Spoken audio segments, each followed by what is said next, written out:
Well, as many of you know, this past Tuesday, the famous McCarrick Report came out from the Vatican. And of course, it's a quite lengthy document. And so we thought that maybe we'd bring on our own media fellow, John Allen Jr. John, great to be with you again. Hey, Jared. Good to be with you.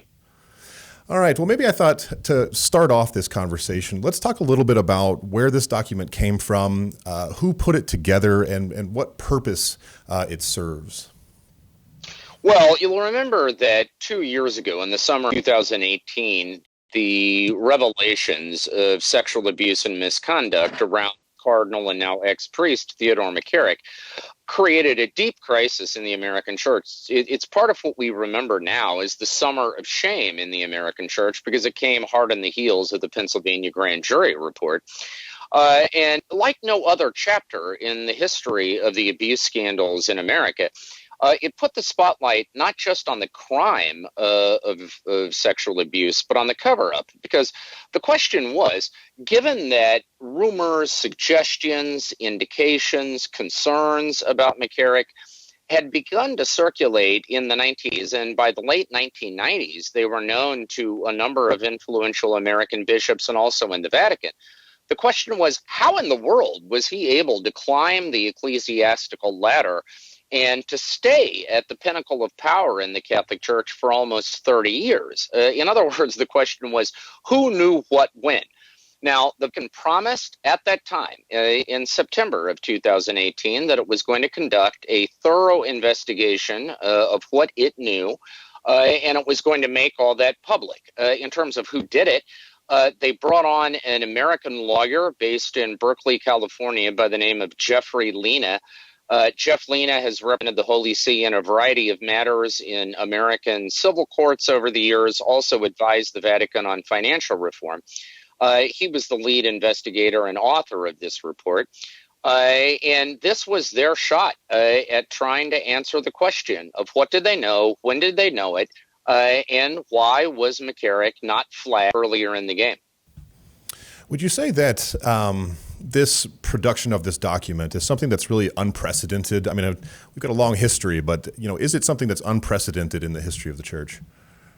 Yeah, well, I cover the Vatican, which in one form or another has, depending on how you count, 1,500, 1,600 years of history.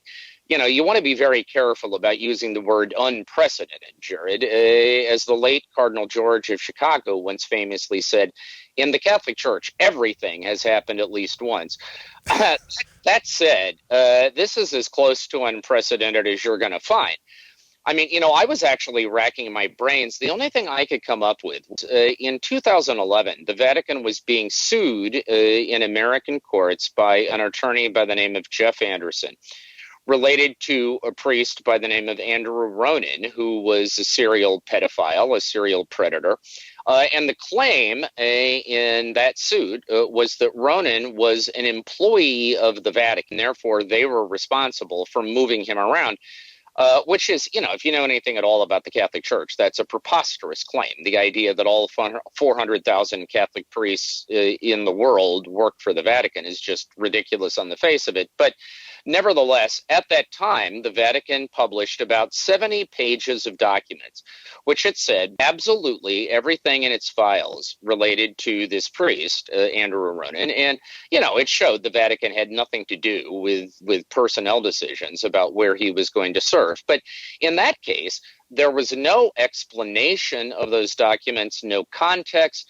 There were no interviews with witnesses. I mean, this report, the McCarrick Report, is the product of 90 interviews with 90 different players, including two popes, and also including victims of McCarrick and so on.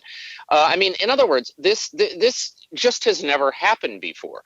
And Jared, I think in many ways, it is important not to miss the forest trees here.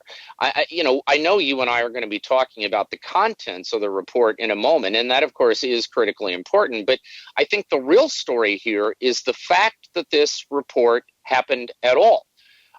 We've heard a lot of talk since Pope Francis was elected about transparency, but This is full transparency. This is a searingly honest, extraordinarily detailed report. As you mentioned, runs to 461 pages in its English version. And I would argue this has set a precedent that the Vatican will never be able to walk back again.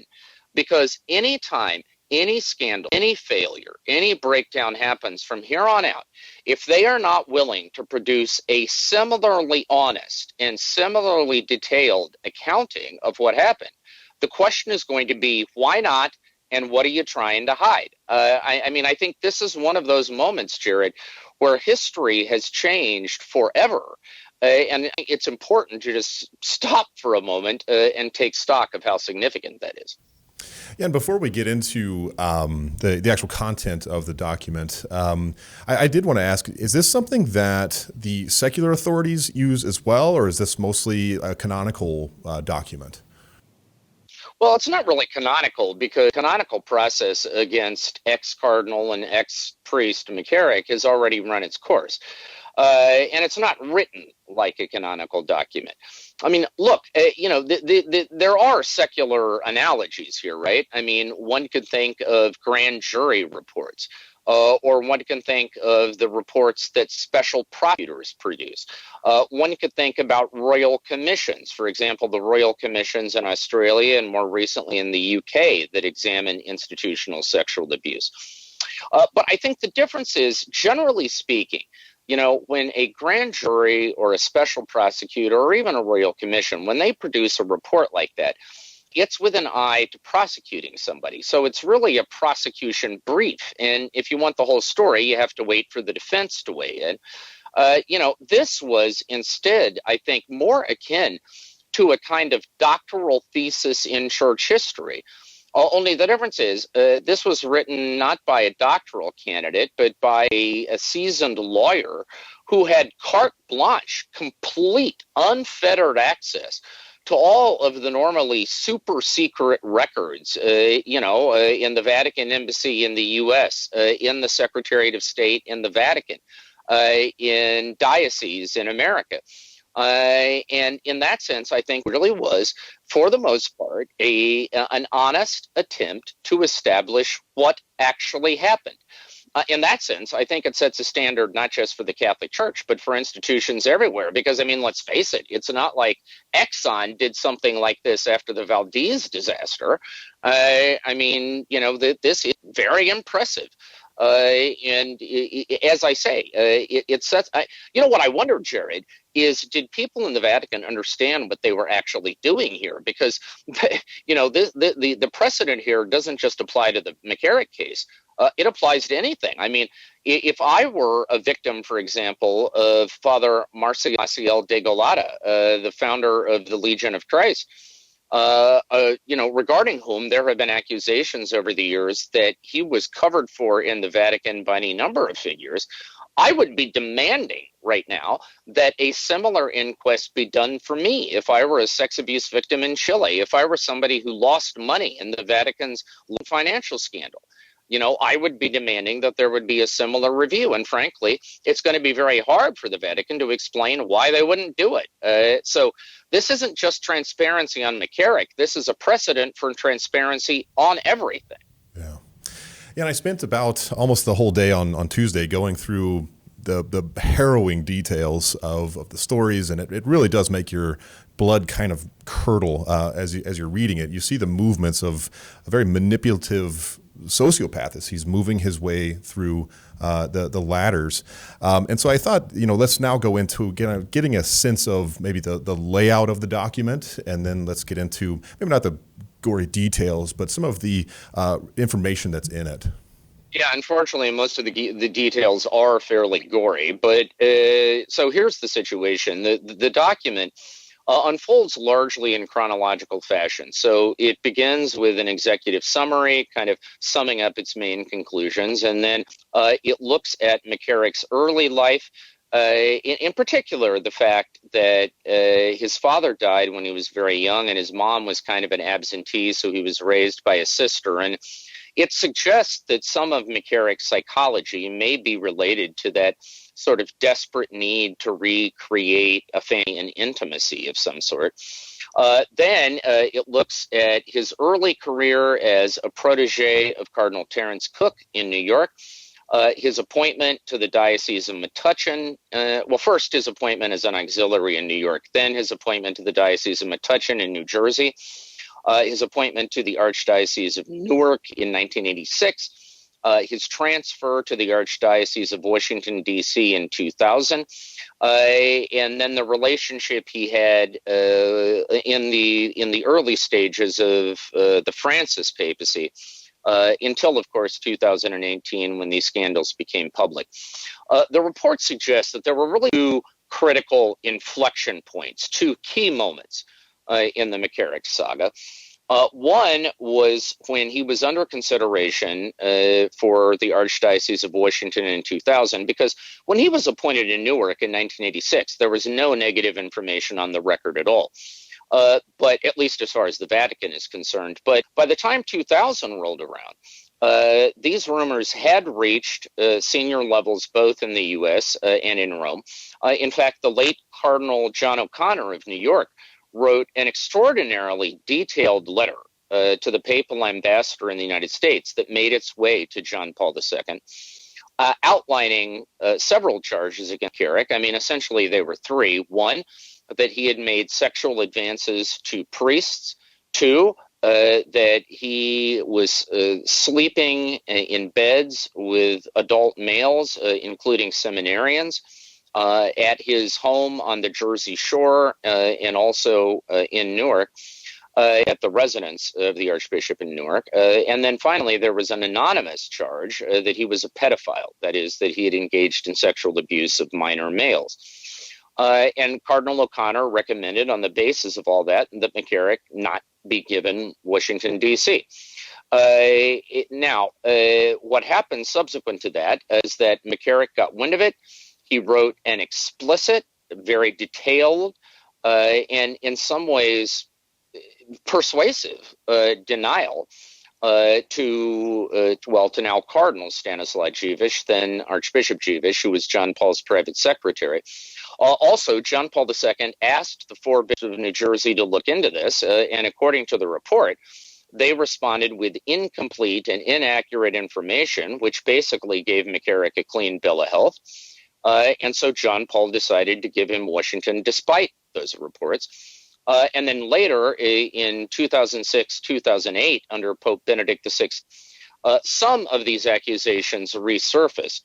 The Vatican, under Pope Benedict, asked McCarrick, appealed to him to keep a low profile, to stay out of the spotlight. But McCarrick basically ignored that, wrote in once again, explicitly denying all these charges. And no one really did anything to enforce these indications, and so he was able to continue to hold himself out as a cardinal in good standing.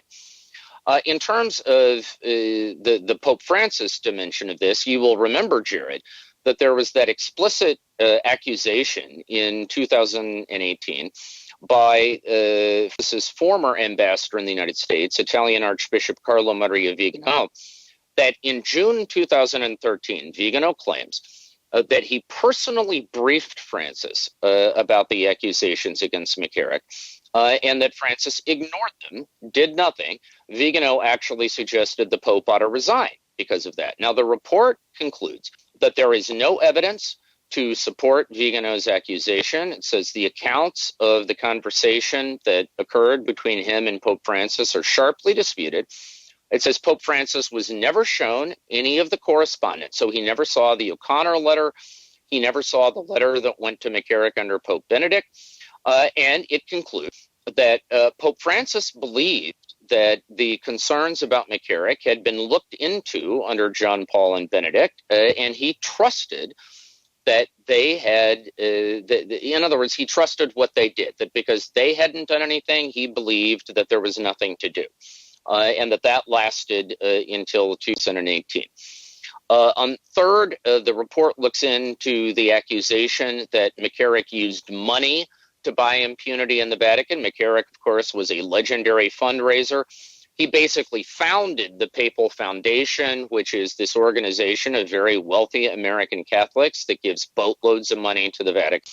But the report concludes that there is no suggestion that decisions were made on the basis of financial quid pro quos. That didn't factor into it, according to the report. And finally, the report concludes that the prime mover in all of this, primary responsibility for the way this played out, rests Ted McCarrick himself. As you said, it concludes that he was pathological. He was a master manipulator. And frankly, Jared, if you read some of McCarrick's letters denying these charges in this report, they are so obsequious and so dripping with flattery and kind of false deference and so on. You kind of understand the force of that point. Look, I think the big takeaway from all of this, I mean, my fundamental conclusion is that this report is not so much an indictment of a specific person. That is, it's not so much that it taints the legacy of John Paul or it raises questions about Pope Francis or whatever, although those are real questions that have to be examined. But I think fundamentally what it indicts is a kind of clericalist culture that said, we don't really care what lay people or what rank and file priests have to say unless it is conveyed to us with the endorsement of a bishop. The Vatican, throughout all of this, was listening exclusively to bishops. I think the critical moment came in that October 1990 letter from Cardinal O'Connor, where he said to the papal ambassador in America that if you want to get to the bottom of this, you should talk to Tom Durkin, who was a layman and an attorney who had worked both with O'Connor and with McCarrick. And he said you should talk to Monsignor James Cassidy. He was a priest psychologist in New York who had consulted with the psychiatrist who treated McCarrick's priest victims and had concluded that they were sincere. But the nuncio, nobody in the Vatican ever did that. What they did is they asked other bishops for their opinion. And that's how this unfolded. And I think the big takeaway here is that if the Vatican wants to make good decisions in situations like this, it has to break through that clericalist mentality. It has to widen the circle of the conversation, or we could easily find ourselves right back where we started. Yeah, that's really interesting. And one thing I was sort of seeking out, people that have been following this for the past 2 years, as stories have come out and numerous outlets have shared different aspects of the process. Is there anything new in the document itself that we haven't maybe heard over the past 2 years? Well, look, at the level of detail, there's a great deal new. I mean, that 1999 letter O'Connor had never been published before. And also remember that this report relies also on interviews with 90 people involved in this story, including victims. And you get at great length this kind of gut-wrenching testimony from the victims about explicitly, what McCarrick did and where he did it and when he did it. And it tears your heart out, Jared. I mean, I don't know about you, but as I was reading through this, there were different moments where, alternately I wanted to cry and I was sick to my stomach. And this has not been read into the record before. So at one level, there is a great deal. Now, at another level, at the big picture level, I think the kind of basic impression of what happened here has not been changed by this report, but it's been confirmed by it, which is that otherwise decent and well-meaning people, John Paul II and his advisors, Benedict XVI and his advisors, and Pope Francis and his team, they were hoodwinked by McCarrick. They were deceived by him because they were wearing these blinders imposed by a clericalist culture, which says that if a bishop denies something and other bishops vouch for him, must be true, any other evidence notwithstanding. And that, I think, is the lesson to be learned here, that culture has to change.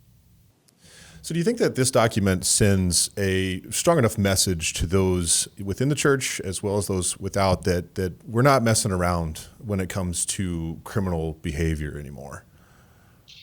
Well, look, Jared, we're in the 21st century. If you're asking if this report is going to satisfy everybody, my answer to that is no, because nothing does.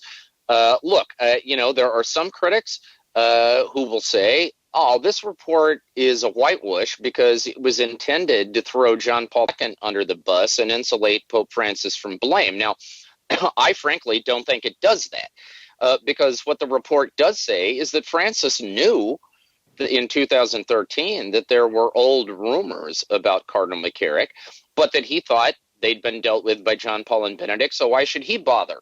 I don't think that's an exoneration. I think it suggests that he had an opportunity much earlier than he did to launch his own investigation and didn't. But I mean, there is that line of criticism. And there are also critics, particularly among victims of abuse and their advocates, who will say that what this amounts to is an accounting of accountability. Yeah, you've told us what happened, and that's great. It's a welcome step. But until people are held accountable, meaning somebody is punished for having dropped the ball, then the job isn't done. But I think in the main, Jared, anybody who reads this report with kind of fair eyes is going to conclude that it is remarkable. Again, I say, it is searingly honest. It is remarkably detailed. I mean, we get a window into the private, super secret advice that nuncios, papal ambassadors, were being given before they recommended someone to a job as a bishop. We get a window into private correspondence between the most senior officials in the church and the Pope. We get a window into what Vatican officials, in their own voice, were actually thinking at the time these decisions were made. It has never happened before. And I think in that sense, it may not answer every question, and it may not convince people that the job is done in terms of reform from the abuse scandals, but it clearly is a dramatic step forward in terms of transparency in the canon in the Catholic Church. And at that level, I think most people will say this was an important moment. So for those who say the average layman that wants to actually dive into the document, there's sort of a practical reality while you're reading it, as well as, a spiritual reality. You're not just reading the wrongdoings of an individual, but actually what seems like a great demonic reality. You're literally witnessing evil at work. So what advice would you give for the person that wants to read this, kind of a posture of how they ought to read it, both in a practical sense as well as in a spiritual sense? Well, first of all, Jared, if you're going to take spiritual advice from a journalist, you're in much deeper trouble than any problem this report is. Well, look, I understand the force of the question because I sort of experienced my own mini spiritual crisis reading through this. And I've been around the block. I've been covering this story for not the McCarrick story, but I've been covering the abuse story for more than 20 years. And I thought I'd seen it all. And then I read this thing and I realized, no, there were things I hadn't seen. So look, my first bit of advice would be, before you dive into this, try to put yourself in a space where you're feeling spiritually calm and centered, whether that means going to morning mass before you crack this open or praying the rosary before you dive into this. But just put yourself in a place where you have that sense of the presence of a loving God in your life so that you don't give in to despair. Because there is a case for despair to be made reading this thing. So that's point one, right? Try to be sure you're spiritually grounded. Then, in terms of the personal level of all this, what I would say is, don't try to read through this report with kind of simplistic narratives in mind. Don't go looking for the bad guys because you're not going to find them. I mean, there are people who clearly made horrific mistakes and who obviously dropped the ball, but for the most part, it's not because they were corrupt or that they were acting on craven motives. It's because they were acting on the basis of incomplete information and because they were wearing blinders where they just assumed the bishops would tell them the truth, and that they didn't really have to talk to anybody else in order to know what was going on. And that's the product of a culture that was centuries in the making, and we're desperately trying to shake it off now. And then also looking for smoking guns, because you're not really going to find smoking guns. What you're going to find is a depressing story of different moments at which there was certainly enough there that it should have been taken seriously and people should have taken a hard look at it. But for different reasons, they just didn't. And it's sad, but I cannot say this often enough, Jared. It's not an indictment of a particular person or a particular papacy. It's an indictment of a culture that tainted the response of all three papacies involved in this story. And if we aren't careful, could taint future responses as well. And I think that's the main conclusion. Come away with this with, a renewed determination, not to settle scores, but to fix what is wrong. And if we all do that, we're going to be in a much better place. Yeah, and if I could add anything to that as well, is just to, as you're reading it, take the victims to prayer with you along the way. I mean, it's, as I said, it's literally blood curdling as you're reading this, and take those people to prayer and ask Jesus to really enter into their hearts and all of the other victims that have been a part of this culture that has occurred, as you said. And one thing too that I wanted to talk about is how is this going to affect our work of evangelization? The sexual abuse crisis continues to be one of the top reasons why people either decide not to join the church or perhaps why some are leaving. And so how does this revelation, this production of this document affect that in particular?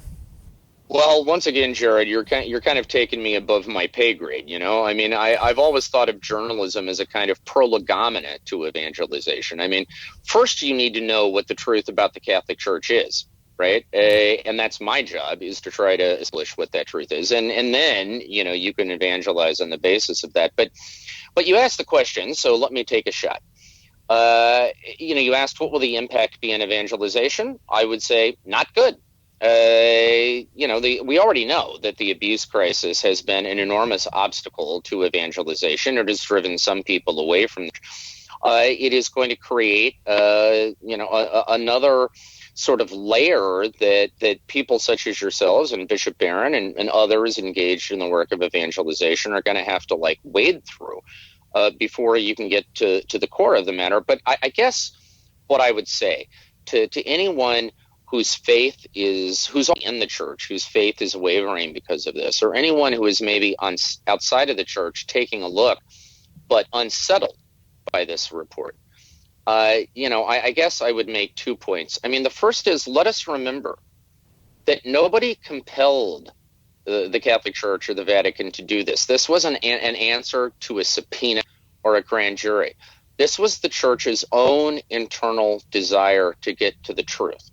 And I think that says something commendable. But I think the bigger point is this, Jared. Look, the foundation of our faith isn't the Vatican, and it's not the U.S. Conference of Catholic Bishops. It's not really the institution of the church at all. The foundation of our faith is the belief that Jesus Christ came into this world to suffer and die in order to redeem us from sin and to extend the offer of eternal salvation to the whole world. And that to carry that offer through time created a community called the church. Now, if you believe that, then you need to be standing inside the church with the rest of us right now and fighting like hell to get this right. And if you don't believe it, then you are right not to be in the church, but not because of the sex abuse scandals, I mean, if our beliefs are true, that is that the church is the vehicle willed by God to extend his offer of salvation through time, then it ought not be any surprise that it will be the object of the most demonic attacks possible, and that its humanity will occasionally show itself in spectacular instances of sin, crime, cover up, and failure. And that's just part of the deal. And so just make sure you keep your eyes on the prize, right? Make sure the decisions about your faith are based on the core of that faith, and not other junk that is occasionally going to come along and that certainly has to be dealt with, but ultimately is the kind of distraction intended to take your eyes off what is truly essential. That's awesome. And, in the midst of this darkness, because of the truth you just said, that we can still have hope. And that's the beautiful thing about our faith, that even amongst the muck and the things that you'll read in this document, there's still the Eucharist, there's still the salvation that Christ offers to all of us. So amen to that. And so maybe lastly, anybody watching that might be interested in helping or supporting abuse victims, what organizations might you recommend? Well, it's a little complicated because unlike, say, a hurricane or, some kind of natural disaster where victims are huddled together and they need people to run soup kitchens and so on, I mean, there really is no place to go and directly volunteer your services to victims of clerical sexual abuse. Many of them, quite frankly, are not anxious to be identified. They're not anxious to relive their victimization. They don't necessarily want to talk about it with strangers. But that doesn't mean there aren't things somebody can do. For one thing, virtually every diocese in America now has hotlines for people who want to make abuse reports, who need help. You can certainly volunteer if you have the appropriate skill set to help staff those hotlines. Virtually every parish in America has an abuse prevention detection program. You can certainly volunteer to help with that. You can go through that training yourself. Every parish and diocese in America makes available to its personnel, and in some cases to average parishioners, training to be able to identify the warning signs of abuse, to know what to do to make reports, to know to whom to address those reports, and so on. You could volunteer to go through that training and help out on an as-needed basis. I think more than anything else, what you can do is be part of the solution rather than the problem. I mean, if we now know that we got ourselves into this mess, at least in part because of this clericalist culture in which senior officials disregarded other voices, didn't pursue them, and listened only to members of the hierarchy, make sure your voices aren't ignored. Work to raise consciousness, insist that your pastor, your bishop, take these kinds of voices into consideration. If they are doing that, support the hell out of them. And if they're not, hold their feet to the fire. But in any event, the point is, Jared, that part of that clericalist culture was an extraordinary degree of deference on the part of lay Catholics. I mean, as you know, unfortunately, the psychology of Catholicism for far too long was that bishops are both the cause of and the solution to all of our problems. That is, if something was going wrong, we thought it was the bishop's fault, and we insisted the bishop had to fix it. Well, the thing of it is, this is not going to be fixed just by bishops. The good news is there are an extraordinary number of bishops out there who want our help, who recognize the truth of all this, who know that clericalist culture has to end, who are working to deconstruct it themselves, and who will welcome our involvement in doing that. I think if you want to make the case for hope, also look at this. Why do we know all of this? We know it because the Vatican, acting on Pope Francis's instructions, took it upon itself to conduct the most extraordinary, detailed, honest, and transparent investigation of a scandal in the history of the Catholic Church. I think that's part of the case for hope, too. In other words, as god-awful as this is, I think we can also look at several points of light that suggest we have what it takes to get this right. Well, thank you again, John. This was just a fantastic conversation, and I hope all of our viewers have gathered some insights into this incredible moment in the church. If you'd like to keep an eye on what's going on, be sure to follow John's work at Crux. And John, once again, it's just always great to chat with you. Jared, you guys are the best. Word on for Bishop Barron. I mean, you are the cream of the crop. It's an honor to be with you. All right. Well, thank you again, and everyone watching, everybody have a great day, and God bless.